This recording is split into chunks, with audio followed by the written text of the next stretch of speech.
Well, just for, well, really just for Kendra and her crew, this will be a review and kind of new knowledge, new information for Janda and Regina and Homer. But and Regina, I hope we still have never been able to hear you. I'm hoping that you're able to hear us. But just kind of rehashing what we talked about last week. First of all, fears are good things. One of the things that we talked about that is, well, I'll tell you what, let me open it up to Kendra's eating. I'm sorry to pick on you, but certainly it's the others can also weigh in. But you know, what would be a reason that God gave us fears? Yeah, to protect us, I think. That's right, to protect us. Sometimes the parents have more fears. You know, fear of heights. I think I may have shared the story that our 12-year-old keeps getting up on the roof. He just loves to be up there. He and his buddy are like, "Get down! You're going to fall and break your arm." But apparently, that fear isn't strong enough to protect them, at least from that. But by and large, the fears are there to protect us, help give us a jolt of energy in certain situations, adrenaline. But one of the other things that we don't think about very often is those fears give us challenges to work our way through, and if we don't allow children to face those fears and do it appropriately, then they miss out on that growth. So for those of you that were here last week, what are and really if you weren't here last week, but what are, you know, if you don't conquer those fears when you're young, what are some of the implications that you may have as you get older? Unhealthy fears that just continue. That's right. And not only do they continue, but in some ways they can be self-fulfilling. You know, if you fear something so long that you end up making it come true by your subconscious actions or thoughts that lead to your actions. They can also tend to paralyze us from achieving everything that we should or could. They can rob us of the joy. You know, we talked about the exhilaration and thrill of being in exciting situations, or, you know, let's think about winning a race if you're too scared to compete. You know, just a lot of things that you're robbed from the opportunities of if you don't conquer those. We talked a little bit about fears rarely originate from, you know, a place of reason or logic, and that's one reason that adults need to help children work through their fears, because children by and large don't think logically, don't think rationally, and so the parent needs to be there to help provide a little bit of that reason and logic as they kind of mentor and help the child along in the child's growth. Just kind of again still talking about what we recapping last week's discussion.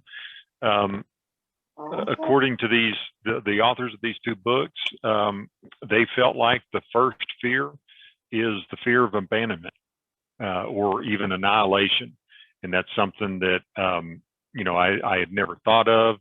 It is, I'm being won over by that. It took me a while to warm up to that idea, but you know, we don't. I mean, that's the first fear. Heather, you shared your story of Elena in the hospital. You know, when doctors will kind of drop a little bit, you know, drop the child to see if they're responding, you know, and if they feel that and have reactions, and how that became a a prolonged fear with her. But anyway, that idea of abandonment or annihilation is something that's real well before children develop fears of monsters or, you know, bugs or animals or anything else.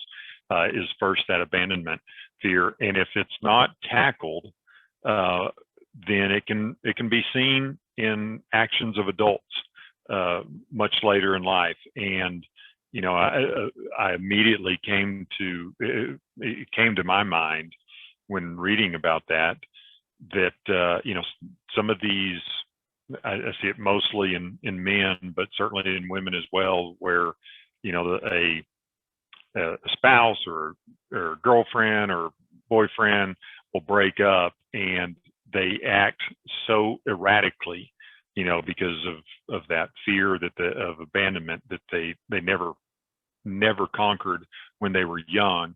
And when their significant other abandons them, if you will, they can't handle it, don't know what to do, and sometimes act out in really erratic ways.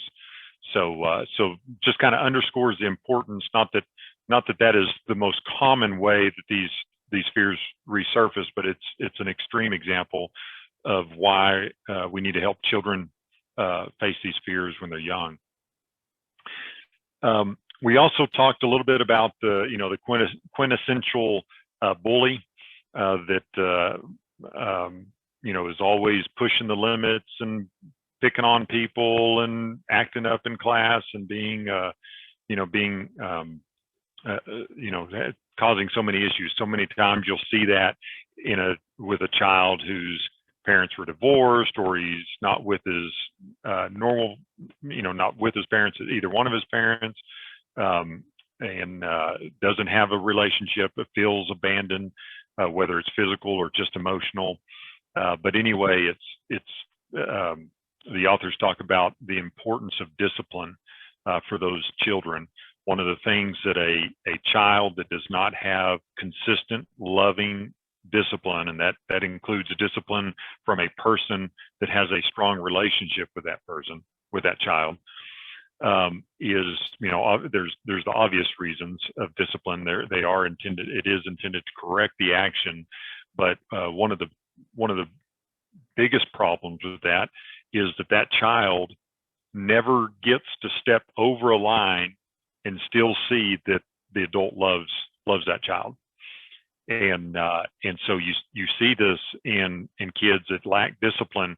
They're always pushing, they're always looking for that line, knowing there's got to be a line out there somewhere. And if you know, again, that's erratic behavior or irrational behavior from an adult standpoint. We think, well, if you know there's a line out there that if you cross it, you may not be loved, you know, why are you even getting close to it? But according to these authors, you know, that's one of the things that they're always looking for, pushing the limits, trying to find that line. And if they had consistent discipline and were shown, you know what, even when you step over that line, you're going to have consequences, but we still love you and we still are here for you. You know, if that line isn't found and that relationship isn't demonstrated, then they're always pushing the limit and always acting worse and worse and become a real nuisance for everybody, certainly themselves. So that's just a little bit of last week's discussion. And this week we're mostly talking about, or really only talking about, children. You know, we started out with that 0 to 2, then we're going into that kind of preschool range, and this is the latter stages of preschool. So 3 to 4 to 5-year-old children is really what we're talking about this week. So as I said at the beginning of this, you know, children, when you think of what a child is afraid of, what's the first thing that comes to mind? The dark. The dark. What else? Anything else?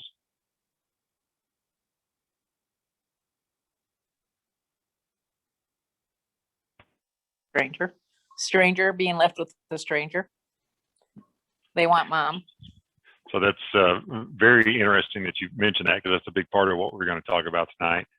I maybe I'm too simplistic. I always think of monsters. A child is going to be scared of monsters, but in reality, when children are first born, they don't know to be scared of monsters. They don't know to be scared of the dark. Those are things that they have to develop. In fact, even I'm sure some of you on the phone, if you saw a roach running or a spider running across towards your feet, you'd probably jump up and want to get away from that. And how many times have you seen a 1.5 or 2-year-old kid that ants on the sidewalk or something, and they're squatting down there playing with it? They don't even know to be scared of those things. They have to kind of develop the fear and imagine or create in their mind monsters and things like that. Those aren't the original fears that children have. According to the authors, one of the things that is a basic fear of young people, 2 and 3 and 4, is fear of adults. And more specifically, probably the fear of, just think about a child, how easily they can be overpowered by an adult. And so maybe to put it more bluntly, fear of being overwhelmed by an adult. And so when you're handed over to a stranger, the child may have developed a trust with the parent, but certainly doesn't have that trust with a stranger, and may explain why a lot of times those very young children are very very afraid to be left with strangers or even adults that they see at church occasionally. And I'm thinking maybe kind of back to the classrooms in cradle roll and things like that. One of the things that these authors talk about that is one of the best things that we can do as parents with children, or even adults that have a grandparent or anybody that has a lot of interaction with a child, is to play.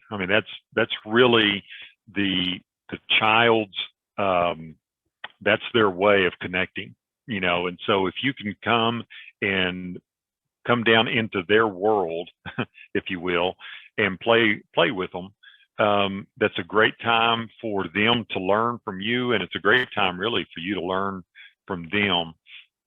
In his book, he gives a story of I can't remember what the role of this guy is, like a security guard or a sheriff or some sort of position that you might think of, kind of rough and tough. And when he gets home from work, he's tired and he's worn out. But his daughter, she loves to play nurse, and so he'll go and he'll lay down on the bed, and she'll have her little tool, and she'll take his temperature 15 times, and she has a little stethoscope that she'll keep checking on his heart, and she'll put a Band-Aid on him, or and he just kind of lays there and tries to stay awake. But in the mind of these doctors, he's that's powerful play therapy, because not only is he connecting with the child, not only is he connecting with her on her terms, and developing a relationship with, but he's also allowing her to develop a trust in adults, and know that they have a soft side and a trusting side, and those kinds of things. And so it's a great opportunity. It's a great thing for us to do with young children, or if you're in a position with young children, is just play with them, whether that's board games or nurse or tea parties or throwing the football or whatever. Those are great ways to connect with children and to communicate with them. They can learn a lot of lessons in these little play times that they might never embrace if you were just telling them what to do. So, but to the point of, say, monsters or a fear of the boogeyman or something like that, there's a section in the book where they say, okay, so we've been talking kind of deep mentally what's going on in the background, but what do you do if you have a kid that's scared of the dark? What do you do if you have a kid that's scared of the monster in the closet or whatever? And he gives this example of a little girl, and I can't remember the name that he gives her, but each night she goes to bed, or she won't go to bed because she's just terrified that there's something in the room or under the bed. And so the mom every night they have to go through this same charade. They'll walk down the hallway, go into the room. There's nothing here. The girl, jumps on the bed and she won't move. And so the mom has to, one at a time, open up a drawer, see nothing's there and look behind the furniture and under the bed and in the closet. It's just this whole ritual that just takes forever. Of course, obviously there's never anything scary that ever shows up. And so then the mom, since they couldn't find something, it didn't assuage the fear. She has to stay there with the daughter or the daughter will scream her head off. And she usually ends up laying down with the girl until she goes to sleep. And then the mom tries to sneak out. Then before long, the daughter wakes up and is yelling and screaming. And so she ends up in bed with the parents, and she's, like a blender, she's kicking or an egg beater or something. She's kicking and moving, and the husband gets upset. And, it's just, it's a long drawn out example of things that you've probably heard about or even may have lived through. And he uses it, the two authors that wrote the book use it as, this is exactly what not to do with the child. And it's hard. It's hard. You want to, when you're tired and you're trying to go to bed, you're like, just get in, let me just lay down with you, or just come into our bed. But it's not the right thing. It's not helping the child. So here, one of the reasons it's not helping is because, one, when the parent's looking through the drawers and going through all these things, what is the child doing? The child's just sitting there and really has no role and no action in the process. And so the parents looking through all the drawers and taking all the time, and basically what it's saying is, hey, you're too scared to do it. I'll do it for you. I'm going to carry this burden for you, if you will. That's kind of the message that is given if the mom takes it all on. And I think I can't remember if I use this exact wording or not, but we want to be the journey mate to our children. We don't want to do it for them, and we don't want to just kick them to the curb and say, good luck, you got to do it yourself. But we want to be the tool that they're used. In fact, he gives an example of a spade. He says, imagine you're going out and you're trying to till the garden, and your child is going out there and tilling the garden, and the ground's hard, and they're out there with their hand and they're trying to scratch everything. That wouldn't be very effective. But if you gave them a spade, or a little shovel, they could get out there and they could turn over the soil and get it ready for planting and stuff.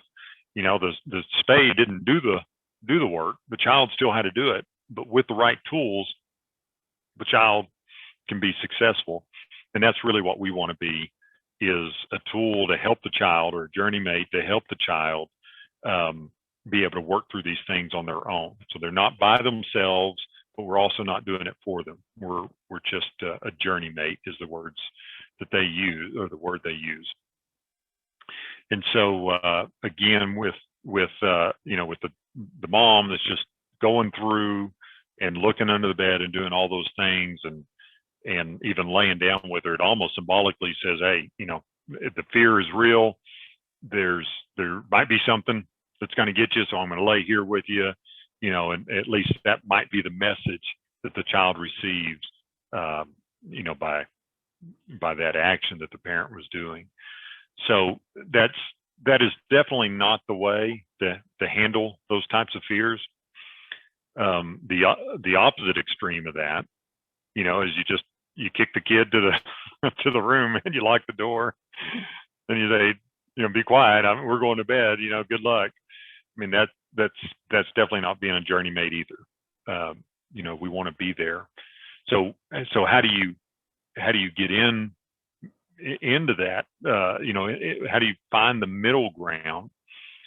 And you remember last week, for those that you were online, we talked about the dad that was at the beach with his daughter. The mom and dad were there, and the daughter's out playing in the surf, and then the seaweed gets up on her, and she's all panicky, and the dad goes out there, and he doesn't embellish it. He doesn't, oh, that's terrible, oh, that you poor little thing, let me protect you, but he also didn't just say, oh, get over it, it's just seaweed.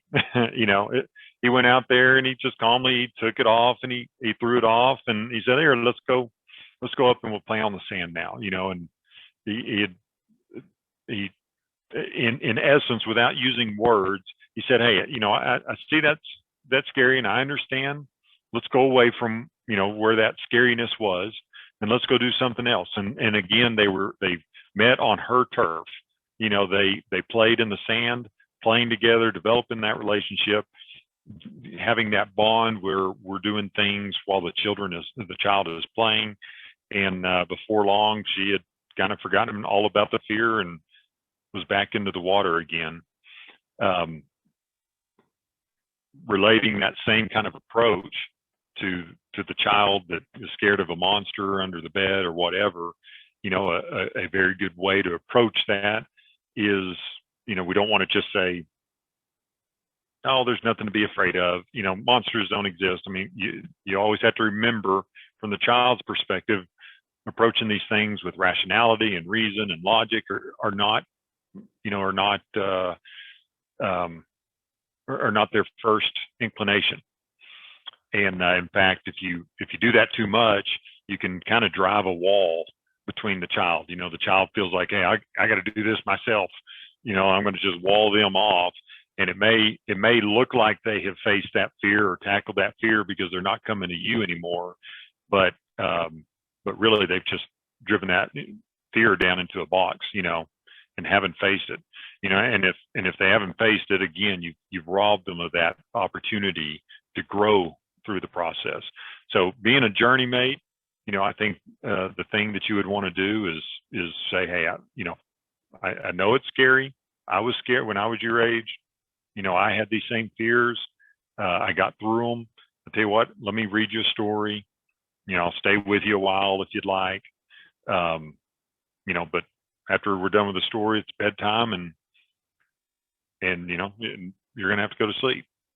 And, anyway, just working through the problem with the child, being there, being able to comfort them, letting them know you're available, but not doing it for them is kind of that happy medium that these two authors really recommend. So I know it's so hard, it's so difficult to interact in these situations with these Zoom calls, but I'm going to kind of stop here, and before we move on any further, and kind of coerce you into making a comment. So Janda, I'll start with you, give you an opportunity, and then we'll go, Linda, we'll go to you next. Well, what about just walking? You talked about don't do it for them. What about just having them walk into the closet and look with you and determine that there's nothing there, or looking behind the door together and realizing there's nothing there? Yeah, I think that would be totally consistent with what they're talking about in this book. The key is that you're not doing it for them. You're helping them also face the fear and work through the fear together. You're there as a safety net, and maybe even better would be that you're in the room and you say, why don't you look behind the door? I'll be right here, but I want you to look behind the door and convince yourself there's nothing there. Or I want you to look in the closet, or, I think that those would be consistent with what they're saying. The only thing that kind of, and again, a lot of this, I told y'all that were on the phone last week. I've had a lot of difficulty with this book. Fortunately, we've been pretty blessed that our kids have not gone through, some of these more difficult fears. And I don't recall being this way. I don't know. My mom and dad are on the line. They may they may correct me, but I don't recall really going through a lot of these. And so growing up either. And so in a lot of ways it's difficult for me to relate to this, and I feel like it's really stretched me, the book has. But anyway, the reason trying to get back to your point, Janda, one of the things that the doctors talk about is they don't want you necessarily to indulge the fear, and so I feel like that's probably a fine line between, I do think all that, everything that we just talked about, you talked about and I talked about, would probably be fine, but I would love to hear other people's opinions on this, and I'd love to have the doctor's opinions if they were on the phone call with us, where you cross over that line to indulging the fear. Because here's the thing, is in reality, the kid knows you're not going to find anything in the drawer. They know you're not going to find anything under the bed or behind the door. That fear really originates from other places, deeper down. At least that's the theory of this book. And so just, we logically as adults, we look behind the door and we say, there's nothing there, I'm fine. But the child, again, doesn't approach these things logically. And so, going through those actions, I just don't know exactly, just some of the examples they read, I find that there's a fine line between indulging the fear and trying to think reasonably the way we would. It's not always the same. I don't know. It's just not the same way an adult would think about it. Let's just say that. But Linda, I promised I would go to you next. So, here's your opportunity to weigh in. I'm trying to unmute. There I go. Okay. So, is putting a nightlight in the room indulging the fear? Well, I mean, I'm just reading the book and and I feel very unqualified. I was thinking inadequate. When you told me that whole first scenario about how they're doing this and doing this and doing this and ended up in bed with the parents, I thought I'd just leave the light on before I go through all that. But a nightlight seems like a easy solution. But then there's the line between, is it a real fear or is it the child wanting attention? I mean, sometimes they cross over that line of fear and they're just manipulating the adults and they want the attention. Yeah, and really, to a great extent, Janda, maybe when I was saying that I feel a little uneasy, I mean, that might be really what it's getting at is, when the child knows you're not going to find anything, you being there to look behind the door doesn't really serve a purpose. If it's a true fear, being in the room, allows them to overcome that look and maybe push through that fear. But if it's an attention getter, it's not not as effective that way. And so I think I think that's a great point, and it's hard to know. It's hard probably to know when it's just wanting attention, when it's a true fear, and when it's a fear that's rooted. There's one thing that, if a kid watches a scary movie and now they have these surface fears versus somebody that has a deep fear that is being exhibited through a fear of monsters or a fear of the dark or a fear of something else. So I don't know. We did, Janda, it seemed like we've had a nightlight in the boys' room for a while, and it didn't take them very long where they started turning it off because they couldn't sleep as well. So, you know, but I think that to me, that shows growth. You know, when a child learns, you know what, I think I prefer the dark. Actually, I can sleep better. I think that's a big step that the child has worked through. So I think it's a Yeah, good thing. I was thinking the same thing as Linda when you were telling the story. I'm like, what about a nightlight? Mm-hmm. Yeah. And really, I think if the doctors were on the phone call, what they would say is, I mean, in one of the earlier chapters, they did talk about when you're that object constancy, when you leave a child, you know, for those that weren't on the phone call the first week, you know, kids that really freak out when you're leaving them. You know, I've got one of the gals on our team at the office is having some separation anxiety, as she called it, and so, you know, she has trouble leaving her or leaving him. The mom is obviously a female. The son is a boy. She has a difficult time leaving the boy with the babysitter, just because he yells and screams, and that object constancy is, you know, promising you'll be there, you'll return and coming back. The more you do that, the more they work through that fear.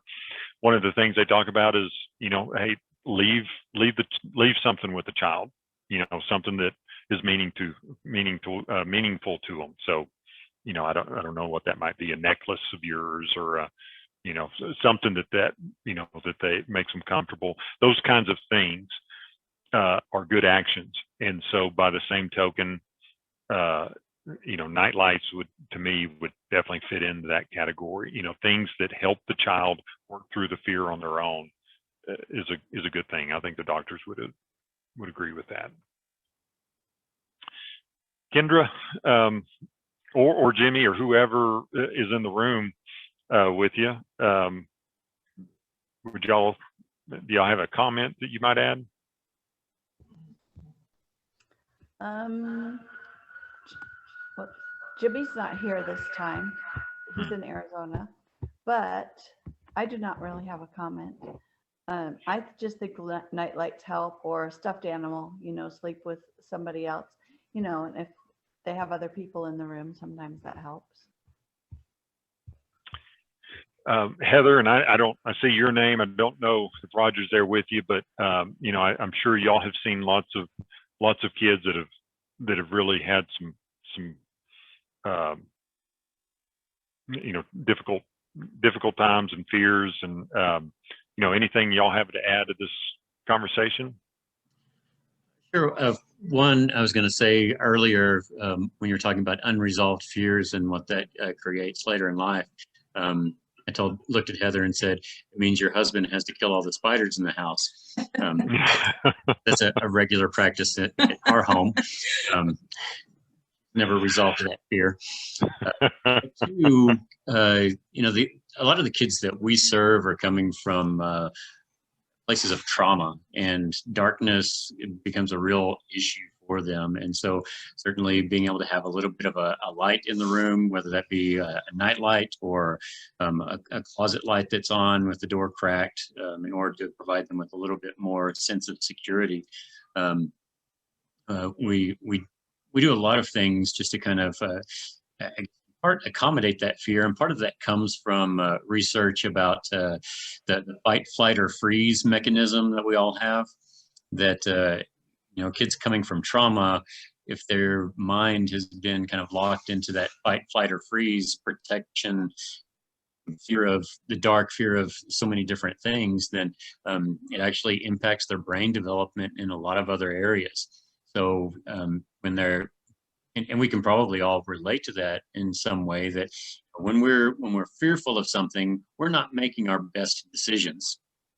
and our kids are much the same way. When they're fearful, then their brain is kind of locked in that part of, or their thought processes are locked in that part of the brain, and they're not able to really develop creativity or critical thinking skills. And so finding a way to resolve those fears, whether they be literal dangers or just perceived dangers really is important. So there are a lot of things that we may do for helping to alleviate some of those things, but also understanding, I know I heard some of the discussion earlier, how it can sometimes be manipulative. Some of the terminology we have at the ranch for a kid in particular that part of her trauma included only being fed hot dogs, basically. And that's the only thing that she ever had to eat was hot dogs for breakfast, lunch, and supper, day after day after day. And from counseling sessions, she learned the terminology of trauma trigger. And so if they served hot dogs in the cottage, she'd say, "Oh, no, that's my trauma trigger. I don't want no hot dogs." But so sometimes that kid in particular had learned the terminology to manipulate the situation or try to manipulate the situation. But like you said, Kyle, the kids that we serve, we certainly do see a lot of those issues that come out from fears that, there are legitimate reasons for the fears that they have, but there's also a very legitimate reason why we need to address those so that they don't carry over into later life. Yeah, very, very interesting. Thank you for sharing that. And I'll just add that having nothing to eat except hot dogs would probably be Janda's greatest fear. She still thinks they're made of raccoon tails and mice feet and whatever else, and not stand hot dogs. So she could probably sympathize with this kid. I think I read that on the label, though. Is that right? And then Regina, I'm assuming we still aren't able to communicate with you. Is that right? Well, hearing no voice, I'm going to assume that you're still not able to talk. So, all right. Well, let's move on. And as I said, the beginning of this, most of the several, I'm not sure what chapter we're in, chapter 5 or so, but have been more those deep-rooted fears and the way those things get exhibited. But they have a little section in here where they kind of talk more practical, so yeah, this is all nice, doctors, but what I've got a kid that's panicking and I need some help now. And so they kind of have this little interlude in here where they talk about some practical things to help work their way through. But in that discussion, they talk about nightmares and night terrors. And I don't know if y'all have ever experienced those night terrors. For instance, it seems like Jalen, our oldest, had those a little bit at one point in his life, but we've had some nephews that have gone through it, and I've got some friends that their children have gone through it, and they can sure be an alarming situation. It's really interesting. Night terrors,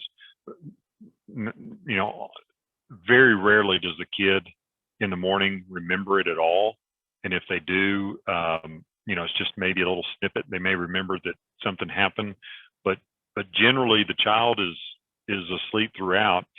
And Roger and Heather, y'all very well may in your training have had some of this, and I'll give you an opportunity to weigh in. But it seems like the doctors feel like this is more of a night terrors in particular, more of a physiological issue than they are psychological. That they can be indicators of children that have that are overtired or ill or stressed or taking new medicine, or a lot of times it'll happen when they're in a new setting, staying with the grandparents, for instance, a new home or whatever.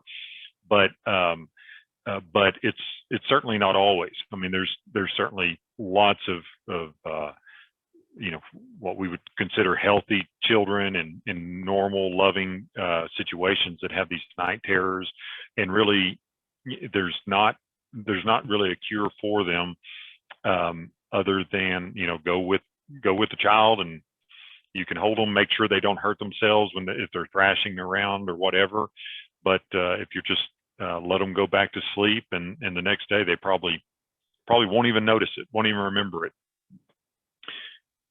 Whereas nightmares, on the other hand,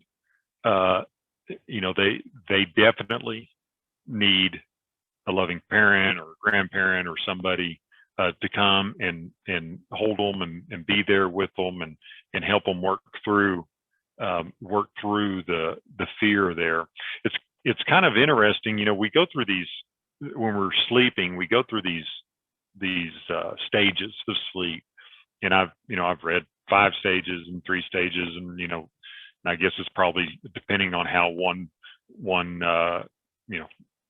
scientist just breaks up different stages, but all of them agree that you go through these different stages, and all of them have different levels of how deep you're sleeping. The least amount, the lightest sleep occurs during your rapid eye movement, and that's also when the dreams are believed to be occurring. And the night terrors, incidentally, are apparently generally occur as you're moving from one of those deeper stages into REM. In fact, one of the ways that you can help, if you wanted to try to prevent night terrors, if you had a child that it's not uncommon for a child to, every night. I remember one of our or 2 of our nephews, it was like almost like clockwork. They went to bed at this time, and 2.5 hours later they would be screaming.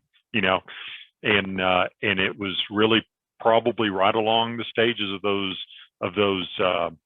right along the lines or that schedule of those stages, moving from one stage into that REM sleep, that transition.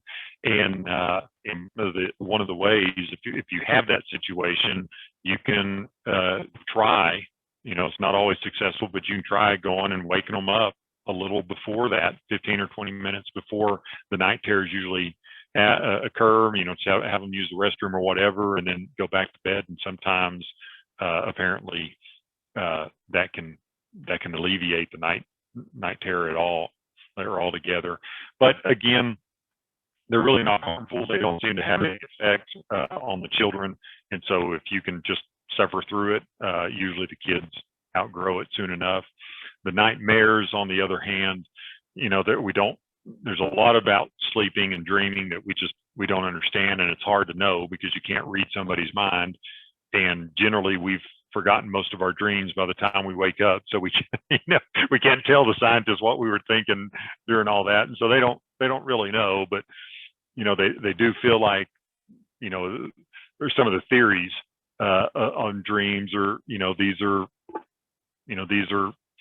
representing unconscious desires, and I'm sure you've seen movies or something where a guy or a girl, has a dream, and it's the nerdiest guy, and she's like, oh no, I keep dreaming about so and so, I must really like him, or those kind of things. But a lot of times we look at them as these unconscious desires that are surfacing in our innermost thoughts that we dream about. Other theories are that there's just you have these random signals, electrical signals from your brain to your muscles, or vice versa, and nerves and all those things. And during the day, you have a lot of outside input, and so you don't notice those. When all of that is calm and quiet, then some of these random signals are more noticeable, and the brain is trying to work those things out, and they form all kinds of crazy dreams or imaginations. Other things are you've taken the memories that you've had throughout the day, and your brain is trying to process them, and that's why you'll have these weird, a lot of times I'll have these weird, I can take this one setting from something that happened 2 days ago, and this one person that happened this morning, and they get mashed together, and they seem to make perfect sense during the dream, but in the morning I'm like, that made no sense at all. That's one of the theories of dreams. But regardless of what is causing them, a lot of times those get exhibited in the form of nightmares. And again, that's just really the only thing you can do there is be there for the child, show them comfort and empathy, Try to show them that, you love them, you're there for them, you'll take care of them. But again, you need to, and I'm sure we've been guilty of this. I've been guilty of this, of saying, here, come on into bed with us. But really, it's better for the child probably to, be with them and try to get them settled down and let them then go back to bed in their own place and overcome that fear kind of on their own. It's not always easy, but it's certainly a big step in allowing them to face the challenge and work through the challenge with you as a journey mate rather than a crutch. Anybody have any comments on that before we move on?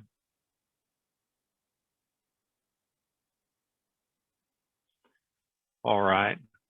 Well, so like I said, they kind of threw out just kind of in this, interlude, I would call it, kind of in the middle of the book, I think they felt like the audience or the readers of their book would kind of be getting tired of the psychobabble and being deep down and saying, okay, this is all great theory, but what can I do today? And so a few of they had actually a whole list of things that you can do. I didn't think it would be as beneficial to go through all of them, but a few of them that I felt like are good things to talk about is, first of all, one of the things kids are afraid of is they're easily pushed around. I mean, they're tiny, they're small. Adults, can do to them just about anything they want. And Heather and Roger, you probably had some kids that adults have done anything they wanted to the kids. And so, one of the first things that you can do as an adult is make sure that you've taken control of the things that they can't take control of. And so you're providing protection. You're separating them from the fear, the danger. One example is if a kid is scared to go to school or scared to go out on the playground when so and so is there, that kid doesn't have the ability to control that situation, but you can reach out to the teachers or the principal or whatever and correct that. So anyway, first thing is for you as the adult to control the things that the child would be powerless against. And that's a little bit different than helping the child. You're not doing something for the child that the child can do. You're doing things for the child that the child could not do on his or her own. Another thing is just talking with the child, and you're not, these authors say it's unlikely you're going to just get a child to sit down and start talking with you, but the one of the best ways to get a child to talk is, again, playing with them. Play a board game or throw a ball with a boy or play nurse or tea party or whatever, with the girl. Kind of get those. One example they gave is this man that would take the young boy and they just kind of walk down the creek and start throwing rocks and stuff. And it's amazing once they kind of grease those kids and get the child in a place that he wants to be, how it just start talking, and it's an opportunity for you to learn as well as an opportunity for that child to accept instruction or input that otherwise may not accept otherwise. Another thing to help kids work through fear a lot of times is just because they're not getting enough sleep.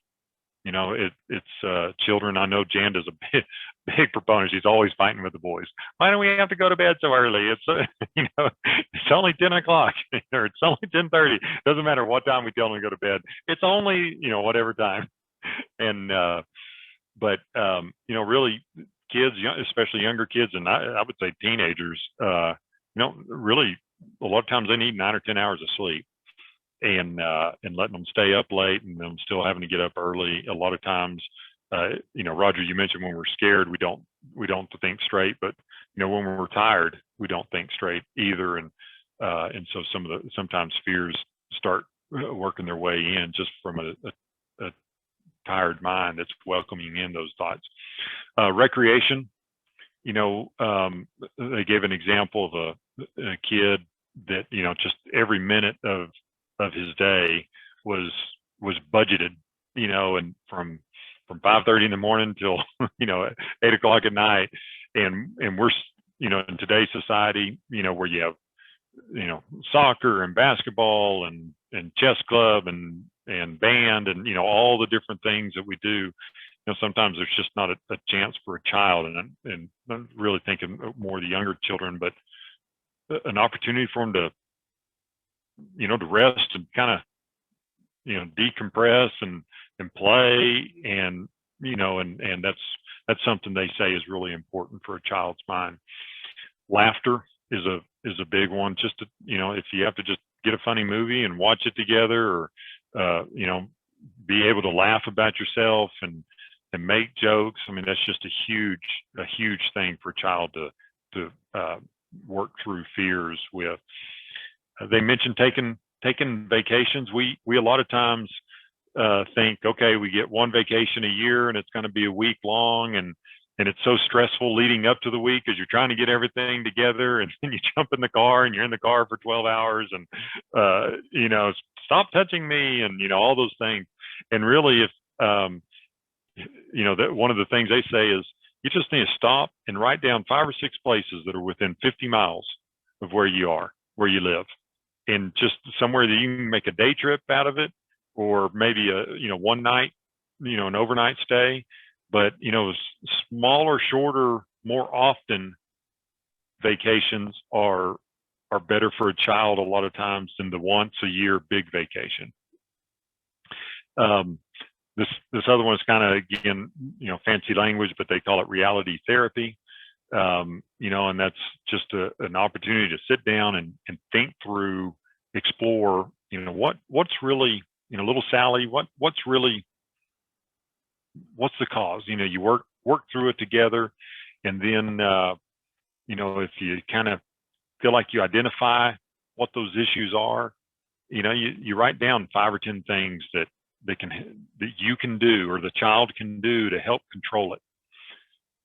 You know, and those things may be, you know, 5 or 10 different, you know, okay, Billy keeps pushing me on the, you know, on the playground, you know, here's item 1 I can do, or item 2, item 3, you know, they may be 5 different things, or they may be kind of, you know, progressively increasing, you know, if I do this and then I can do this one and then I can do this one, kind of things. But anyway, just thinking through it and then writing some things down is really kind of therapeutic in itself. But also they you know, they kind of indicate that it gives the child an opportunity to feel like they have some control in it, or some fear, and I'm sorry, some control in it, or some ability to take control. And so often fear is, you know, derived in areas where you feel like you have no control over a circumstance. So I show 8 o'clock, so I think I'll just kind of stop there. But let me, you know, again, I'm just going to go around the room and give everybody a chance to weigh in. If you don't have anything to say, that's perfectly fine. But I want to give you the opportunity, because otherwise it's kind of difficult to do in this kind of format. So Jan, I'm going to start with you again. If you have any, you got a thumbs up, I guess that means you're in good shape. So Linda, you got a thumbs up? Kendra, what you got anything? No. Thank You didn't even have a thumbs up to add. All right, Heather or Roger, anything that y'all like to say? I would just add in terms of like kids with fear of the dark and things like that, even nightmares themselves.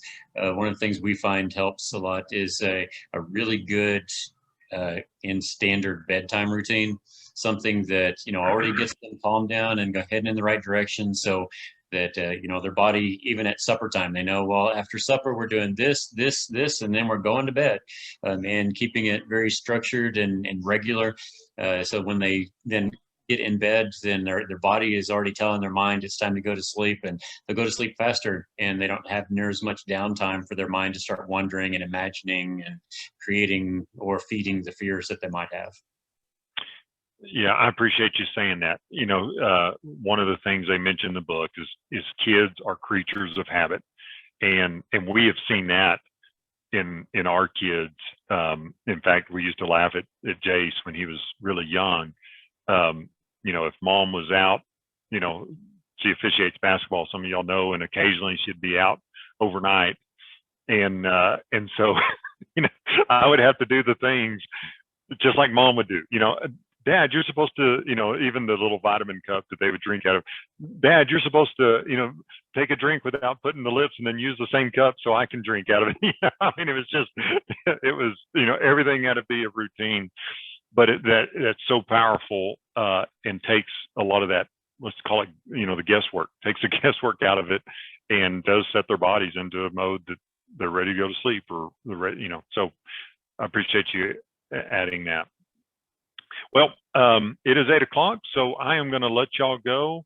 I appreciate y'all being here, and then next week we will kind of start talking about those early teen years, and maybe even get into the teenage years if we have time. Thank you. All right. Good night. Thank you. Good night.